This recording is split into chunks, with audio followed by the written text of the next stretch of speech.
Welcome to a Monday edition of the Baseball Insiders, where we've got the two best words in professional sports. Astros lose. No, sorry, that's Game 7. Game 7 are the two best words, and tonight is the night deep in the heart of Texas, thanks to Adolis Garcia's grand slam, and a nice job by the Texas Rangers surviving last night behind Nathan Eovaldi's right arm, of course, making up for the Game 5 disaster. Or was it the best win in Astros history? It all depends on your perspective.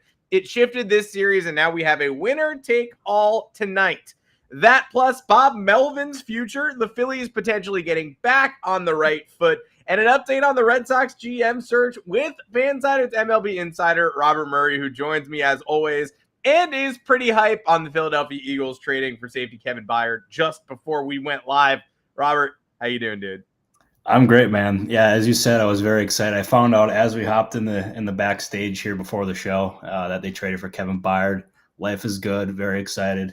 Big win last night, but holy cow, this baseball season, Mr. Weinrib, is heating up. I thought the Phillies had that series in the bag, and then all of a sudden the Diamondbacks fought back, and it has been a very competitive series in that one, and also the American League too. I'm ready to dive into this thing, but most importantly, how are you doing? I'm doing good. I went down to the University of North Carolina over the weekend to have a fun birthday weekend, watch the Heels football team try to continue their undefeated season in pursuit of a college football championship. They not only lost, they it was basically the equivalent of a baseball team needing to beat I don't know. You got to beat the White Sox to get into the playoffs, and you lose. You're favored by 23.5 and you lose. So huge bummer for me, but I had a fantastic weekend with my friends. These baseball series, which we thought, I had a friend text me when they were both 2-0. Are we even going to get a Game 5 in either of these? Yes, we are. We're getting games 5, 6, potentially 2 7s if Aaron Nola struggles to pull it together at home. The Phillies definitely sitting prettier now than they were then. The Rangers and Astros in an absolute dogfight. And if you want to get your playoff bets in, today's show is sponsored by Bet365. They've got a new offer for the MLB postseason. If you are a new user and you don't have an account, you register with the code BASEBALLIN. You are now eligible to receive $150 in bonus bets. All you have to do is deposit $10, place a $5 wager on any game. And once that first bet settles, you will receive $150 in bonus bets, even if you lose. Just make sure to use the code BASEBALLIN when you sign up. By using our code, you not only receive the $150 in bonuses, you will also be directly supporting the podcast. So if you have not signed up for Bet365, join with the code BASEBALLIN, place that first bet. This offer is only available to new customers who are 21 plus, physically present in legal gambling states. Please remember to always gamble responsibly. Check the episode description for the full terms of the offer to see if you qualify. And join us on the Discord, where you can hop in, become a YouTube member, talk to Robert and I between shows, ask us questions, get early questions in for some of the baseball stars we have on the show. We had Curtis Granderson and Pudge Rodriguez last week. I promised Pudge I would not jinx his Rangers. I didn't, but they jinxed themselves, and Jose Leclerc jinxed himself. Here we are in Game 7. But if you want questions for those folks too, we'll drop that info when we have it, what celebrities are coming on the show, and you can ask them questions as well. So become a YouTube member and join the Discord. Robert, we got to start with Game 7 tonight, I think, because Max Scherzer, the Rangers fought through yesterday's game. They held on. The pitching, Nathan Eovaldi, Leclerc, barely hang on for dear life until Garcia hits that grand slam in the ninth inning rally. And all of that was just to get to Max Scherzer in Game 7, which terrifies me from a Rangers perspective. Oh, me too. And who would have thought, let's say we're asking this question 2 years ago. Who would have thought when you ask that you'd be terrified of Scherzer and what he's going to be? But we're at that point now with Scherzer where you don't know necessarily what you're going to get, especially with him coming off the injury and coming off that last start where he couldn't control his slider. And the Astros obviously pounced on it. And you gotta figure the Astros are going to be ready for it once again. And if there's going to be any mistakes that he makes, they're going to be ready to take advantage of them. And but that being said, though, for moments like this is exactly why the Rangers went out and acquired Max Scherzer. He's got the pedigree. His career is destined for the Hall of Fame at some point. And I'll tell you, if he ends up like winning tonight's game for the Rangers and they advance to the World Series. I will tell you this right now. That trade, even though they gave up a lot in return to get Scherzer, it would be worth it. It would get him to the World Series, and that's exactly what they had in mind when they acquired Scherzer. I don't know about you, Adam. I'm a little nervous. I'm going in thinking that the Astros kind of have the heavy, or I wouldn't say the heavy, but they got a slight like tilt in their favor in this one. I think they have the advantage. Like, what do you think? I also think that Scherzer has the significant disadvantage here. I think the Astros have had the upper hand ever since that Altuve home run landed in the left field seats in Game 5, which was just like the most effortless ninth inning rally of all time.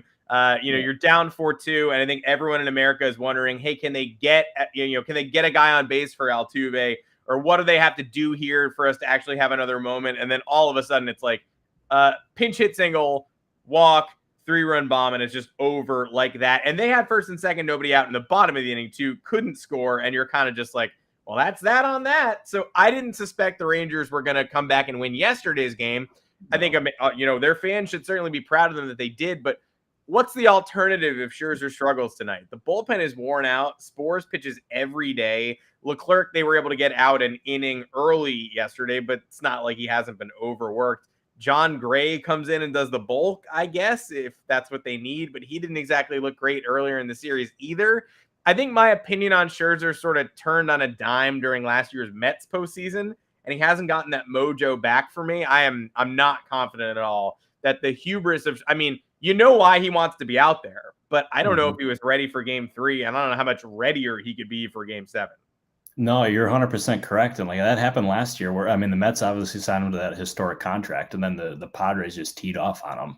And that was basically the same case here with the Astros in Game 3. And I'll tell you, like, as you said, if he ends up getting shelled early and they have to pull him from the game, how they're going to end up getting 27 outs in that game is going to end up being a real challenge for Bruce Bochy, considering the state of that pitching staff as a whole.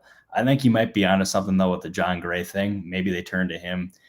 But man, that bullpen, if they're able to win this game, some days off is going to end up being key for them because they have had to ride that unit to get to this point. And man, oh man, I'll tell you, like as I said, I'm going in thinking that the Astros are going to win, but it also does just doubting Max Scherzer just doesn't feel smart. Like if there's any time for him to pull out a surprise outing and go vintage Max Scherzer, it's now. I don't know. I don't know. I'm just torn because my gut says Astros, my heart says ride with Max Scherzer. I'm gonna go with Astros tonight. Final answer. I'm going with Astros. Well, if the Astros have a late lead, will they be able to turn to bullpen ace Brian Abreu, who had a weird series, hadn't given up an earned run basically from early summer through the postseason, gave up 2 in this series, and fueled, in many would say, the Game 5 rally by hitting Adolis Garcia, clearing the benches, giving the Astros some momentum late. Again, he halts that, after he gets ejected. Ryan Presley halts that rally in the bottom of the 8th and allows them to come back in the top of the 9th in just an absolutely incredible win for that team. But the suspension of Abreu is sort of hanging in the balance. He appealed and was able to pitch yesterday, but no word yet on whether he'll be available tonight. The Astros kind of operated yesterday like he wouldn't be. I don't know. What are your thoughts on this? Should he be pitching in this series? Did the baseball gods sort of just even the score by having him give up the insurance run yesterday? And it was like, all right, great. He's in and he's kind of ineffective. So isn't that the worst of both worlds? Yeah, I'll tell you, like, I'm surprised that Major League Baseball suspended him for 2 games.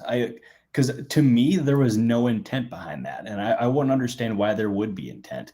The Astros, like, they've been the villains for years. And I can't see them trying to do that now. And like, even then, every out, every batter is critical in the postseason. And I just can't see them intentionally doing that. And I think their response that day and even in like the following days after that, how they've just been adamantly denying that it was intentional. I think that says a lot. And to me, I think he should be able to pitch in Game 7. I just don't. I think Major League Baseball kind of overreacted to that one.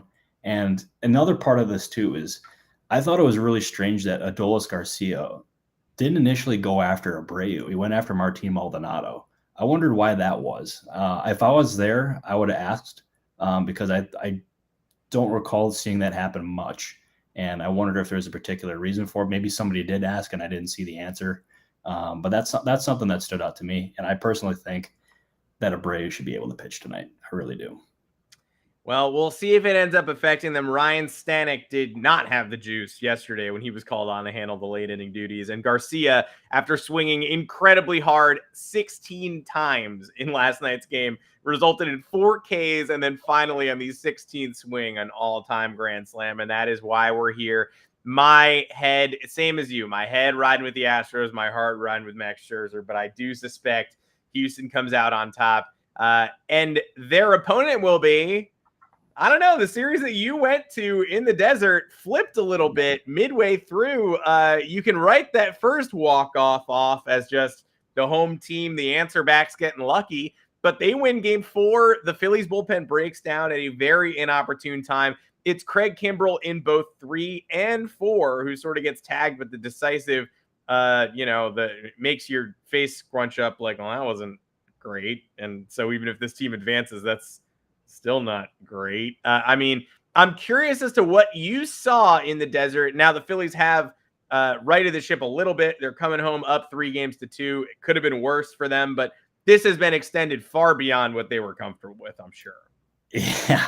I remember it was before game 3. I was standing on the field and I was talking to Jesse Rogers of ESPN, and we were catching up and we were giving each other our thoughts on the series. And I told Jesse, I was like, I think the Phillies are going to end up winning this one in 5 and maybe even 4 games. I think it's going to be I think there's a shot for a clean sweep. And all of a sudden, Craig Kimbrell implodes in game 3 and in game 4. And before I knew it, it was a tied series. And everything that we had said about Craig Kimbrell on the previous podcast turned out to be exactly true, because he seemed like he was ripe for just blowing up. And it happened. Now he won't be pitching in high leverage situations. And that puts a Phillies bullpen that kind of like, it has depth, but it doesn't have like high end depth in like a really interesting position here, because no longer are they going to put Craig Kimbrell in high leverage situations. Kerkering, who is somebody that organization is extremely high on, they put him in some really high leverage situations here, and he did not deliver. So you got to imagine that takes out 2 of their high leverage guys. They have Jose Alvarado. They have some other guys that they can use there. And the bullpen is like in a really precarious situation there. I think ultimately, like, the Phillies are going to be fine in this series. I think their offense and also having Aaron Nola going in game 6 is going to be enough to get them to the World Series. But having that bullpen exposed like it has been this series, I think that's going to end up being an issue that presents itself in the World Series, whether or not they play the Rangers or the Astros, because they have the pieces to take advantage. One of the storylines to follow, but I give the Diamondbacks credit in this series. They really they defied the odds. They proved me wrong. They proved all their doubters wrong, and they do in fact belong here. And should I just get into my thoughts on the Diamondbacks? Like, just go all, if you don't mind. No, power through it, because the Phillies, it's like, hey, Kimbrell's got to go in back-to-back games there. Kerkering maybe didn't have to be in high leverage in the second one, but neither of them is an option right now. So we know what the Phillies are. Give me your Diamondbacks thoughts.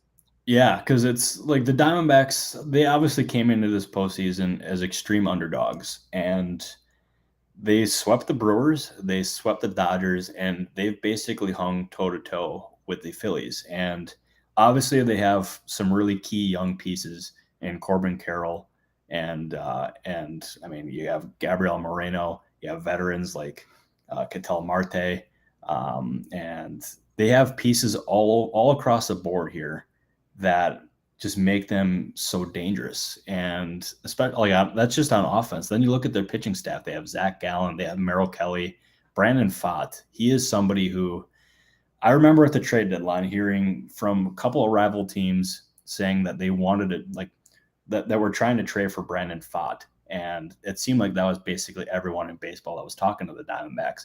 And the Diamondbacks responded to this one team and said, we have other players besides Brandon Pfaadt, right? Because we're not trading him. And basically that would put a close to their trade discussions. But the Diamondbacks have been high on Brandon Pfaadt for the longest time, and they view him as a key piece to this rotation, like not just now, but going forward. And having those top three guys now and going forward is going to end up being pretty key for them. They obviously have some key free agents in the offseason that they're going to have to take care of.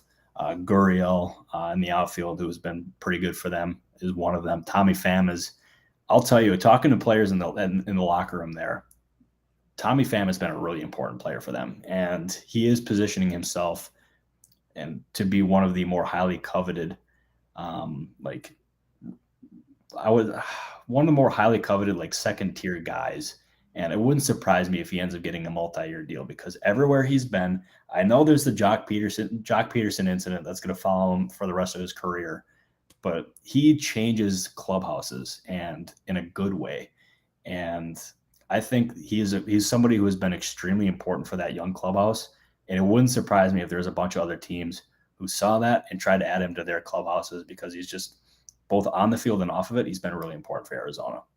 I'm still surprised he wasn't a Yankee mid-season. Could have been. And everybody is sort of raving about his ability. Like the Buck Showalter and the Mets on the way out talked about how important Pham was there. We all question why the Red Sox got Pham last mid-season when they maybe shouldn't have been buyers, but they were. Like, we all wonder why everybody's going after Tommy Pham. And now the results are quite clear because of what he has done in Arizona. There are other players on the team besides Brandon Pfaadt. You might want to check in on them next time. He got the old early hook treatment in game 3 too. It didn't end up coming back to bite him, but he got the old school, like, I don't know, everyone on the Hall of Fame's Veterans Committee was like fuming and shaking their fist, but ultimately they did win that baseball game, so you cannot fault them. No, 100%. And I remember, because it was like Torey Lovullo was adamant that Pfaadt would not go through the lineup a third time. And as soon as he ended up getting through the 18th batter, Torey Lovullo did not even skip a second. He was immediately walking out to the pitcher's mound, and that crowd booed Lovullo like crazy.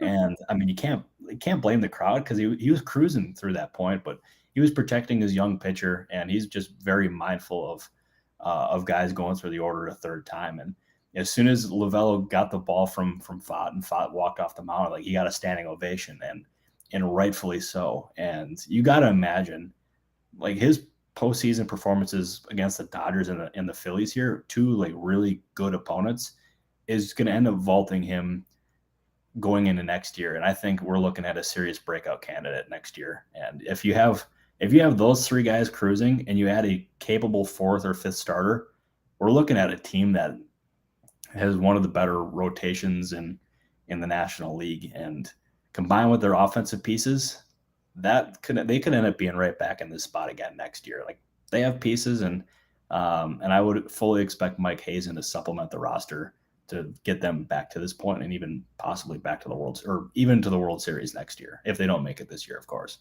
Feel better about them than the Dodgers rotation for sure. Not trolling, just no, me neither. Yeah, I'm right there with you. The Dodgers rotation, man.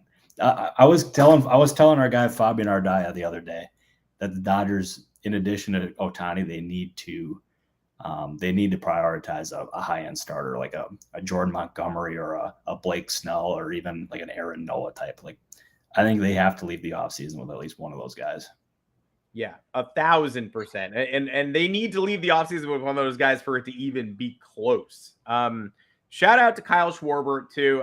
We will move right on to the juicy stuff, the front office maneuvers and managerial stuff. But shout out to Kyle Schwarber for 11 homers in NLCS, most in NLCS history. 20 postseason homers for a lefty. That's the most ever.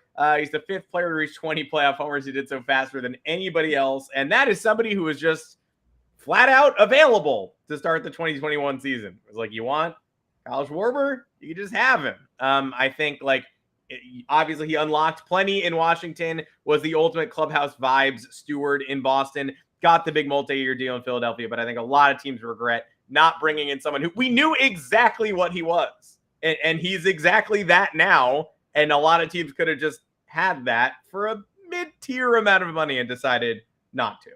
No, 100%. And I remember that signing happening when he ended up going to Washington. And I thought it was a really interesting fit at the time. And then you got to see him unleash it. Like his first half of the season in Washington when he was healthy was peak Kyle Schwarber. Like it was phenomenal. And he credited a lot of it to Kevin Long. And Kevin Long, like working with him, that got his career right back on track and kind of maximized his potential. And that was it was like there's a lot of teams in hindsight that should have pursued Schwarber, but I don't think it could have worked out any better for Schwarber in his career. And he ended up getting traded to Boston, and obviously that he was good in Boston when he was healthy, of course. And then he ended up going to Philadelphia as a free agent. I remember because that was right before the CBA was it was a CBA, wasn't it? Mm-hmm. Yeah, and it was like I remember it was about 30 minutes before like free agency was going to close, and I got a text from somebody who was pretty close to Schwarber saying ring the bell, and I'm like, does that mean he's going to Philly? And it obviously wasn't the case, but like the fit was obvious. It was going to reunite him with Kevin Long. It was going to get him in a lineup that just absolutely mashes. And the Phillies, they prioritized Schwarber. They were in serious talks before the lockout, and then right immediately after they ended up signing him, and they put him in the lineup along with Nick Castellanos, paired him with Bryce Harper. Then they added Trey Turner. The career for Kyle Schwarber has been a kind of a roller coaster, but Kevin Long is the one who got it right back on track. And I know he doesn't hit for average like some people prefer, but he hits bombs, and he is one of the more like I don't think there's a more aesthetically pleasing home run than Kyle Schwarber in baseball, and it just honestly just works, and it's one of the many reasons why the Phillies are just so good. Yeah, March 20th, 2022, the day it became official, just a 4-year, $79 million deal. Kind of the day the Phillies culture changed too and brought us to this point where they might be on the verge of another NL championship. And we'll see if they can parlay that into a championship trophy, which they were not able to obtain. Hit me out that TO. Yeah, so I'm calling a timeout here. So I'm seeing like this is totally unrelated from the Phillies here, but I want to answer this question before I forget about it. It's from Justin, and he is asking Ohtani and Yamamoto together make LA mini Japan. Very interesting. I don't expect those guys to sign with the same team, and I'm going to leave it at that. I don't expect that at all. There you go. There you We're go. seeing. I mean, like, to my like, I don't want to make it seem like they don't like each other. I don't think it's not that at all. But like, I just do not expect them to sign with the same team based on my conversations with people around the league. I'm seeing a lot from an outside perspective. Obviously, the Yankees sent Brian Cashman to Japan to check Yamamoto. Minaya went to, a bunch of Yankee scouts went. The Mets want him, and I think Kodai Senga wants him. And then Farhan Zaidi sort of indicated the Giants might not be outbid on Yamamoto. So if not both for the Dodgers, it kind of does feel like a lot of teams in the Dodgers rival orbit might be towards the front of that Yamamoto line. Yeah, I'm right there. Like the Giants are going to be firm players for Yamamoto, and I don't know how to pronounce the name, the Alchemic.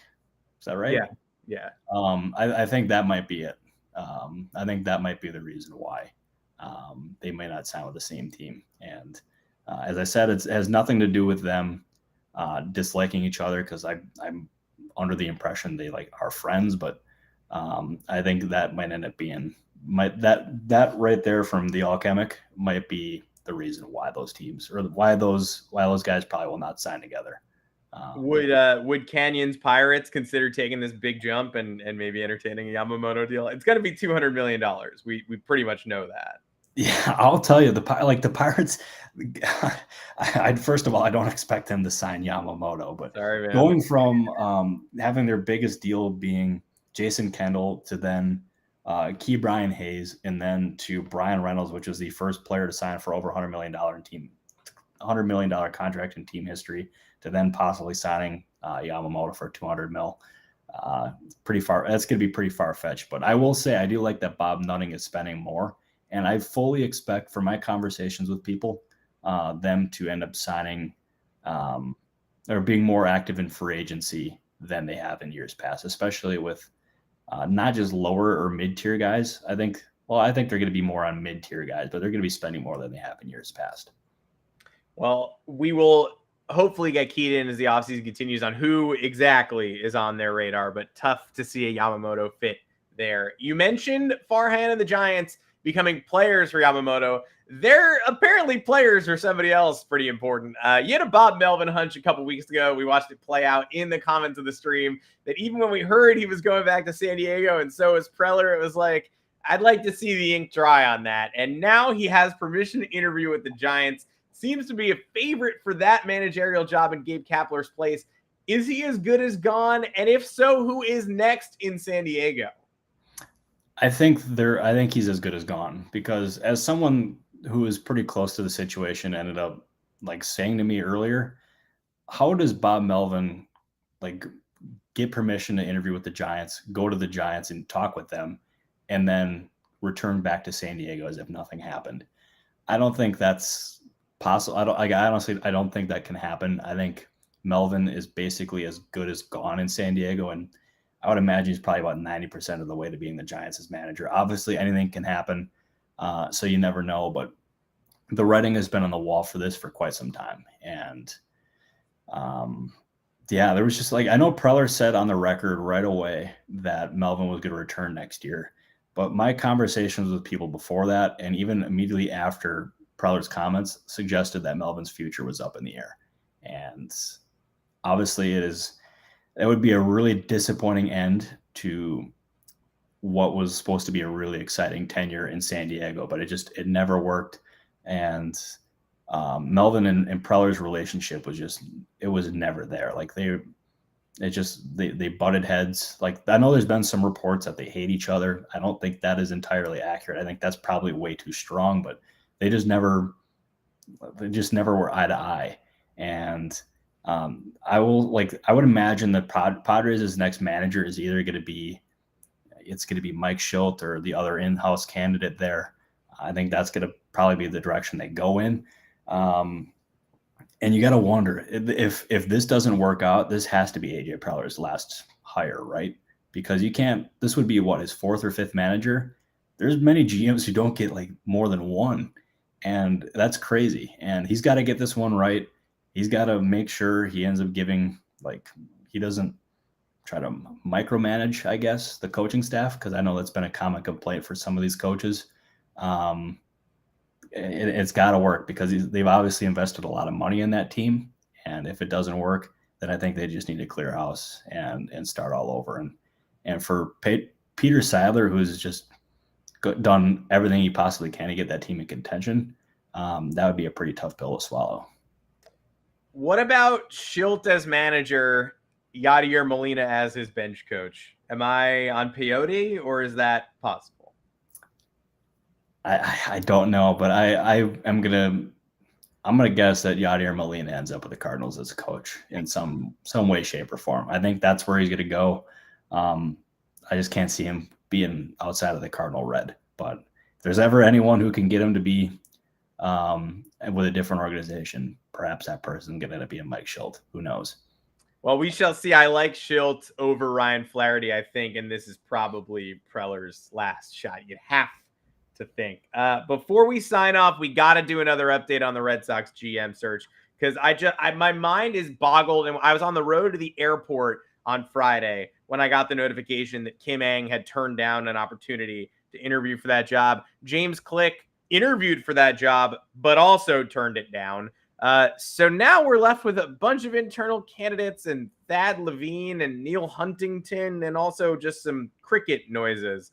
What the hell is going on? And we'll probably do an update on this on Thursday too. Craig Breslow, like, we love him, but maybe not as the president of baseball ops, maybe just as like a guy we hire. I mean, what are the tea leaves telling you on this big old ball of gibberish? And what is Kim Ng likely to do now that she's just not even going to take that call? Yeah, I'll tell you, it is the Reds. Like, you would think the Boston Red Sox of all jobs would be, if it was open, it'd be the most coveted job in the market, because it's storied franchise and you're going to assume you're going to have a lot of money to work with. And obviously that has not been the case. especially with Chaim Bloom there. He had a pretty limited budget and was kind of forced to trade Mookie Betts. So there's a lot of candidates that are turning this job down. There's certainly some people that are interested, and all indications are that Thad Levine is someone who is interested in that. And I believe there has been reports that he has indeed received permission to talk to the Red Sox. But besides him and a couple other guys, it's not a very coveted job at all. And I've heard from other candidates who view the Marlins job as more attractive than the Red Sox job. And who would have seen that coming?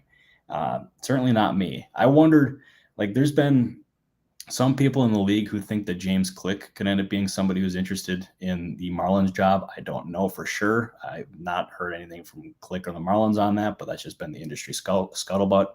But I'll tell you, like, the Marlins' job right now, I think is more attractive. I think it's more ready to win. I guess, I don't know. That's kind of a tough thing to say because, I mean, the Red Sox, I mean, they had a good year, and also the Marlins played in a really tough division. But, yeah, it's a really fascinating one. I think the Red Sox are just having a really hard time in this search, and I'm not necessarily sure how long it's going to take, but they got to figure this thing out because I know there's some people who think that they should just stay in-house with Romero. But, man, it's tough sledding for this one for sure. Yeah, your stuff on Melvin never passing the smell test. James Click passing on this for family concerns didn't pass the smell test to me. Him and Chaim Bloom worked at Baseball Prospectus together. They worked with the Rays together. They went to Yale. Like, I just kind of feel like that was a situation where it was like Bloom calling Click and being like, no go, dude. Do not do this. You're not going to want to do this. He took the interview. Then his family stepped in and he maybe stepped away. But I would not be shocked if he took the Marlins job and all of a sudden the family concerns went out the window. Yeah, and was it Click that had the case for that, or was it John Daniels? I saw Click say familial reasons. I don't know if it was concerns or whatnot, but that was sort of took the interview and then took himself out. Yeah, because I think the same thing happened with John Daniels too, and maybe that's just their polite way of saying no to the Red Sox. And just totally bizarre. But I'll tell you, like, that job is not viewed as desirable at all in baseball circles. And Josh W., you ask a good question there, and with Alex Cora, he's a good manager. Obviously, heard he can be a little tough to work with. Obviously, I think. I do wonder though, because I mentioned on the last pod, Buster Olney, who worked with Alex Cora at ESPN, wrote something about the possibility of Cora going to, like, the front office and then them hiring a manager to try to, like, it would just be a different scenario. Obviously, I wonder exactly if that is a possibility. I don't know, but the fact that Buster wrote that and he's somebody who worked with Cora, I thought that was really interesting, and maybe that's something we should be, like, thinking about more. But yeah, just this entire situation has just been totally bizarre to follow and try to track, because basically nobody in league circles knows who wants the job or who's going to get it. Well, stay tuned for more of this discussion on Thursday, next Monday, the Thursday after that, and the Monday after that into November. That's it for today's show. Big games tonight. It's been a long time since we've gotten to Game 6 and to Game 7 on the same night. We're talking about 03. Like, Red Sox, Yankees, and Marlins, Cubs was the last time you've been able to see something like this. So will tonight represent the Phillies winning the National League again? Will tonight represent a 2019 World Series throwback, like Justin wrote earlier, where Max Scherzer goes on the road in Houston and the road team wins all 7 games of a 7-game series, sending the Astros home without a title? You will find out officially. One of those will be settled tonight. Potentially the Phillies could have to play again tomorrow. End of show. Where do you stand? You're still thinking Houston and Philly tonight, and then we prepare for Friday? That's where I'm at too. Yeah, that's exactly where I'm at. Who would have thought, like, this, like, such an unpredictable baseball season, and then it just ends with a World Series rematch? That's crazy, but that's what I think is going to end up happening. Me too. No back-to-back champs since the 99-2000 Yankees. The Astros could become the first team to do it in over 2 decades. And that is crazy. That's crazy. It happens in every – teams are always winning back-to-back titles, but not in baseball. That means the World Series rematch would be extra insane and would be extra earned by both teams. You'd have a chance at something truly special no matter who makes it to the final stage of October. Make sure to become a member of the YouTube channel if you have not yet. Just $1 a month, you can become a member of our private Discord, chat with us, and you're going to want to get in there before the offseason really heats up. So become a YouTube member to chat with Robert and I in our private Discord channel. Bet365 is the sponsor. The promo code is BaseballIn. All you have to do is deposit $10, place a $5 wager on any game, $150 back in your account in bonus bets. If you're a new user and you register with the code BaseballIn, new customers, 21 plus, physically present, legal gambling states. Make sure you gamble responsibly. Check the episode description to confirm that you qualify. And we will be back on this channel streaming live on YouTube on Thursday, 3:30 Eastern on all of your preferred podcast platforms. The audio goes up right after the video goes live. The chat was lively today. You guys fueled a lot of the conversation. You helped direct things. You can do that in the Discord as well. But the chat was especially active. Y'all are the best. Y'all are the reason we do this. And I know Robert would agree. Although you do this because of Howie Roseman, really. Like, I feel like you do this because he fuels you. But other than him, the chat kind of gets you going. No, I do it for the chat more than I do it for Howie. But Howie he's giving me even more reasons to love him with that trade for Kevin Byard and putting that team together. But no, I can speak for both Adam and I, and also Joanne, who was our lovely producer, and saying thank you everybody for watching the show and commenting and subscribing and going to the Discord channel, because like that's what makes this possible. It's what allows us to bring you the content and the news that we do. And we really appreciate it. We'll see you on Thursday for sure, won't we, Adam? Oh, yeah. We'll be right back here. We hope you will be too. Until then, take care, everybody. Thank you, everybody.